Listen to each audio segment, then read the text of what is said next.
Magandang gabi po sa ating lahat.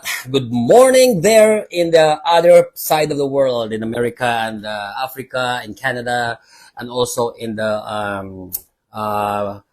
Middle East, as well as in the parts of Panama and parts of the Central America. Good morning there.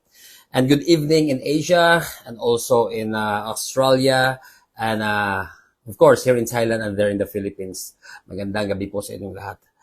This is the second night wherein we are going to touch the heart of God. Amen. And also, this is Bishop Harl. And do not forget to please like this video. And of course, don't forget to share. Please share this one to the people that needs the Word of God. Share this one to your friends. You can share this one to everybody whom you know that they need the Word of God. And of course, do not ever forget to as well as like my Facebook page, Bishop Harl, PhD. Don't forget to press the like button so that you can be updated anytime you're going to do our Bible school every night. Okay, ito na po yun. In Genesis chapter 1 verse 26, paki-open po sa ating Biblia dyan. Genesis chapter 1 verse 26, it says about God in relationship. Because we're talking tonight about relationship, about our connection to our Creator. When God says, let us make man in our own image according to our likeness, it speaks about not only about the figure of speech, but it is also the plurality. It says that let us. It means that our God, even they are talking about us. Why I say they? Because there are three persons in one God. It comprises of more than one person. We Christians, we trace the doctrine of what we call the triune God, the triunity God, starting at this passage. Ito pong pinakauna na makikita po natin na ang Diyos pala natin ay matatlong persona. And as we see in these verses, also in James 1:17 and 18, it also talks about us. And also in Genesis chapter 1 verse 2 and Psalms chapter 104 verse 30, it talks about Jesus Christ as the Son of God and the Holy Spirit as the third person in the triune God. So when God says that let the earth bring forth the living creature according to its kind, cattle and creeping things and beasts of the earth, each according to its kind, and it was so, and God made the beasts of the earth according to its kind, cattle according to its kind, and everything that creeps on the earth according to its kind, and God saw it was good. Alam niyo po ba, ang Diyos po, nakita lahat ng mga ginawa niya, yung araw, yung mundong ito, and even the whole universe, God saw it was good. Kaya tayo po, when God created you, you are good in the sight of God. That's why He established His relationship to us. Sa simula pa lang sa pag-create ng Diyos sa atin po, good na po ang lahat ng mga bagay. Amen? And also, we are focusing here in His image. When we talk about Genesis chapter 1 verse 26, about let us make human or man as in our own image, it talks about Elohim. And Elohim is only one of the names, many names, by which God is known in the scripture. You know what? You consider a lot of, names that describe our God, the Jehovah Jireh, right?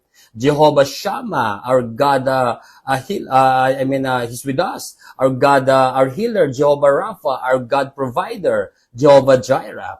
We see that in this focus that God has a lot of names. But in this verse, Genesis chapter 1 verse 26, it talks about Elohim. Hello po dyan sa mga nag-comments. Salamat po. Please don't forget to like this Facebook page. Kakasimula ko pa lang po na mag-live ulit. At if you love what I'm doing right now, please like and then share this one to others who need the Word of God, who wants to, join our Bible study every night po ito. Weekdays po from Mondays to Friday po ito. So, we're talking today or this night at the verse of Genesis chapter 1, verse 26 that talks about God in relationship. He is in relationship with you, brothers and sisters. When He created you as a creation that He saw as good. Kaya mga kapatid, kahit ano man mangyayari sa ating buhay ngayon, kung nakita man natin na parang wala ng saysay ang buhay natin, mali po kayo. Dahil mahal na mahal po tayo ng Panginoong Diyos. Kung nakita man natin ang buhay natin ngayon na wala ng pag-asa, that you are feeling tired, you're feeling low, mga kapatid, hindi pa po tapos. God is always there for us. Tayo lang po, most of the time, ang hindi nakikinig sa Diyos. Kaya ngayong gabing ito, ngayong umagang ito, I would like to encourage each one of us na ilagay po natin ang ating sarili sa paniniwala sa ating buhay na Diyos. Mga kapatid, hindi pa po huli ang lahat. God established His relationship to us, our relationship to Him. Tayo lang po ang nakakalimot. Tayo lang po ang most of the time ang hindi unawa sa gustong ipahiwatig ng Diyos sa buhay natin. Brothers and sisters, I want you to know, in this verse, Genesis chapter 1, verse 26, He created you after His own image. And He is very, very serious in creating you. Why? Because not only creating you in His own image and likeness, He also gave us this, dominion, this authority, this power to rule this planet Earth. Kaya wag po nating kalimutan, if you are just first time watching me, magandang gabi po sa atin dyan. Salamat po sa mga nag-like, salamat po sa mga nag-share. Wag po nating kalimutan na ang Diyos po natin ay buhay na Diyos. Wag po nating kalimutan, if you are giving up right now, God is there for you. Ang verse na ito nagsasabi po that He loves you very much. He created you after His own image. Tayo lang po sa buong creation ng Diyos ang ginawa niya tulad sa Kanya. We are the only creation that is like God in His likeness. And not only in His likeness, binigyan pa tayo ng authority na magiging accountable dito sa mundong ito. Kaya ang mundong ito, alagaan po natin ito for the glory of God. Satan just tried to destroy what God has established. Tayo po ay may relasyon sa Panginoon. Kumusta na po ang relasyon natin sa Diyos, mga kapatid? Yes, I'm talking to you. Kumusta na po ang relasyon natin? Huwag po tayong susuko. Patuloy lang po tayo. We should prepare ourselves for the coming of our Lord and Savior Jesus. While preparing ourselves, mga kapatid, let us put our, understanding for the glory of God. Let's put our heart sa pagtitiwala sa ating Diyos po. Mga kapatid, you might be in the situation right now that you don't understand. You might be in the situation right now that you blame yourself and worse, you blame others. At meron pa, that you blame God. Gusto ng Diyos, mga kapatid, na maiahon kayo sa situation ninyo ngayon. And God wants you to know that He is with you and He is always be there for you to protect you and to provide everything that you need. Ngayong oras na ito, I just want to tell you, be strong. Dahil hindi pa po tapos ang Diyos sa buhay ninyo. He will always be there for you, protecting you and providing what you need. Amen? Kaya let's go on with our prayers. If you want to be prayed, paki-comments po so that I can read it and kung ano man yung prayer request ninyo, you can put it in the comments and I am going to pray for you. Amen. Father God in heaven, Lord, thank you very much, Lord. Salamat, Panginoon, sa mga taong ito. They'll see you, God, as their Lord and Savior. Lord, I pray for healing be upon to this person, Lord God. Whatever he is experiencing right now, I pray for healing be upon you in the name of Jesus. I pray that you will see, if you are blinded right now, you're going to see things in the Spirit in the name of Jesus. And I pray right now for restoration for those relationships that are broken. In the name of Jesus. In the name of Jesus. There is power in the name of Jesus. There is victory in the name of Jesus. There is restoration in the name of Jesus. There is power, healing, and most of all, there is favor in the name of Jesus. Mga kapatid, believe it right now. In the name of Jesus. For those who don't know yet Jesus Christ, He is our Savior, mga kapatid. Alam ng Diyos ang pangangailangan mo. And this moment of time, if you're giving up, give it to God. Give it everything to God. Those things that you are in concern right now, give it to God. Receive Jesus Christ as your Lord and Savior.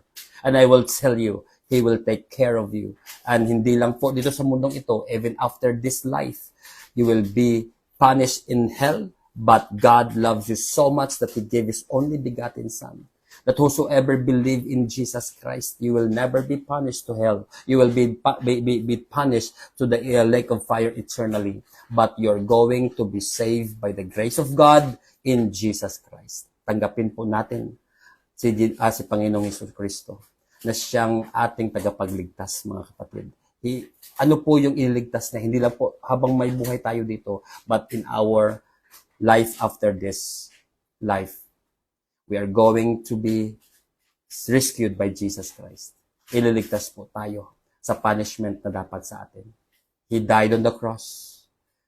He died on the cross. He went here on this planet Earth to die for you. He was buried and was resurrected after 3 days. And after His resurrection, we have victory. Na tayo man ay mamatay, but darating ang panahon. Bubuhayin tayo ng Diyos. And even if Jesus Christ will come again while we still have this life, we will be translated. In the blink of our eyes, we will be with Him in heaven. Amen.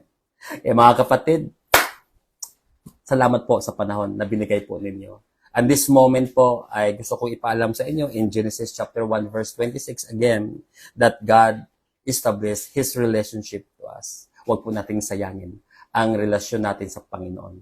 He will always be there for you. He will never leave you. He will never abandon you. Amen. Be strong. This is Bishop Harl. Don't forget to like and to share this video. It is a page that I have got right now. To God be all the glory. Shalom, shalom, and God bless you.